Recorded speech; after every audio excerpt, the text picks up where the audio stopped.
الرحمن علم القرآن خلق الإنسان علمه البيان الشمس والقمر بحسبان والنجم والشجر يسجدان والسماء رفعها ووضع الميزان ألا تطغوا في الميزان وأقيموا الوزن بالقسط ولا تخسروا الميزان والأرض وضعها للأنام فيها فاكهة والنخل ذات الأكمام والحب ذو العصف والريحان فبأي آلاء ربكما تكذبان خلق الإنسان من صلصال كالفخار وخلق الجان من مارج من نار فبأي آلاء ربكما تكذبان رب المشرقين ورب المغربين فبأي آلاء ربكما تكذبان مرج البحرين يلتقيان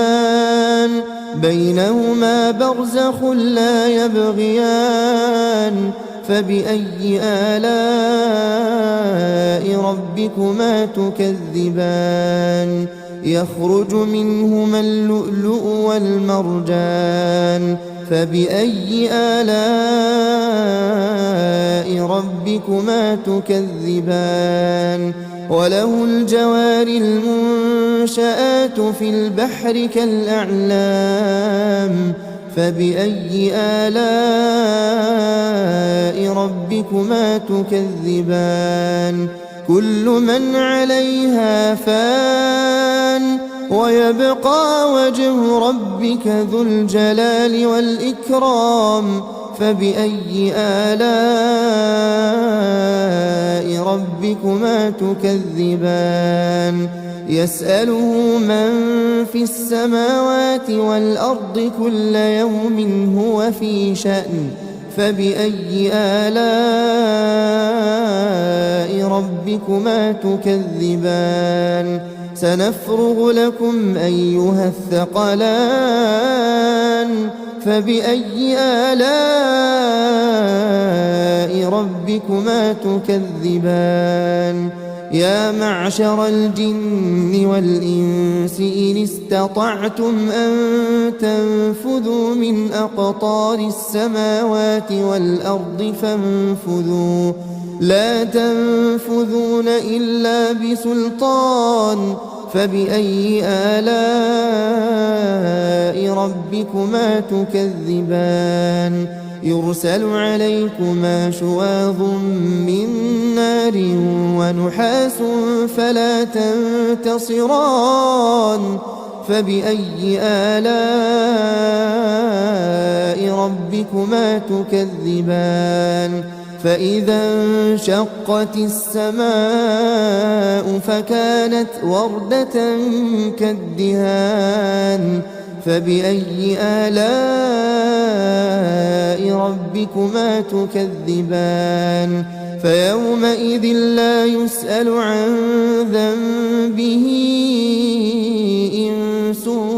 ولا جان فبأي آلاء ربكما تكذبان يعرف المجرمون بسيماهم فيؤخذ بالنواصي والأقدام فبأي آلاء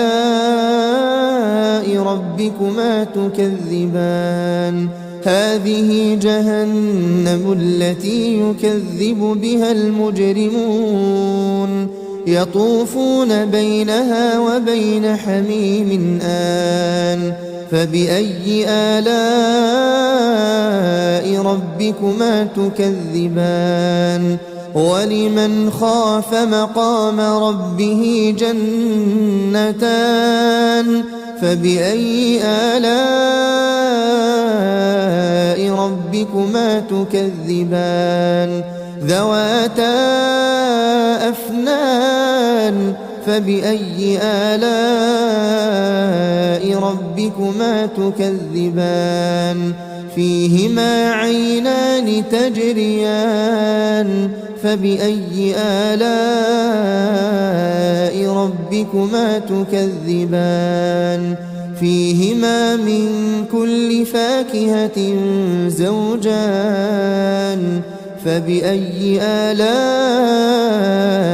ربكما تكذبان متكئين على فرش بطائنها من استبرق وجنى الجنتين دان فبأي آلاء ربكما تكذبان فيهن قاصرات الطرف لم يطمثهن إنس قبلهم ولا جان فبأي آلاء ربكما تكذبان كأنهن الياقوت والمرجان فبأي آلاء ربكما تكذبان هل جزاء الإحسان إلا الإحسان فبأي آلاء ربكما تكذبان ومن دونهما جنتان فبأي آلاء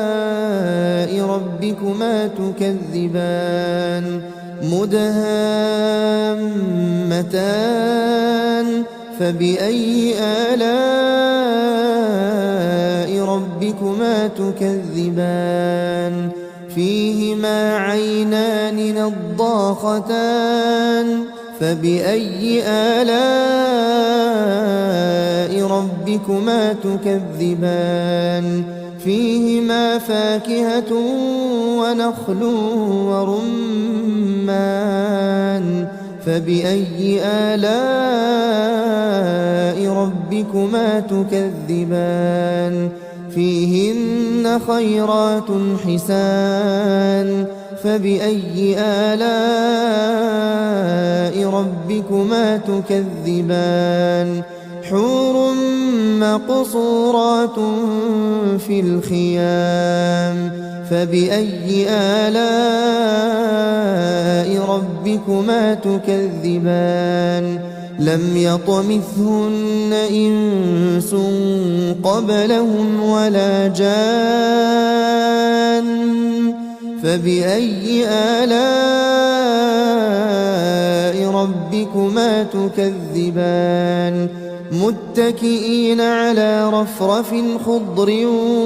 وعبقري حسان فبأي آلاء ربكما تكذبان تبارك اسم ربك ذي الجلال والإكرام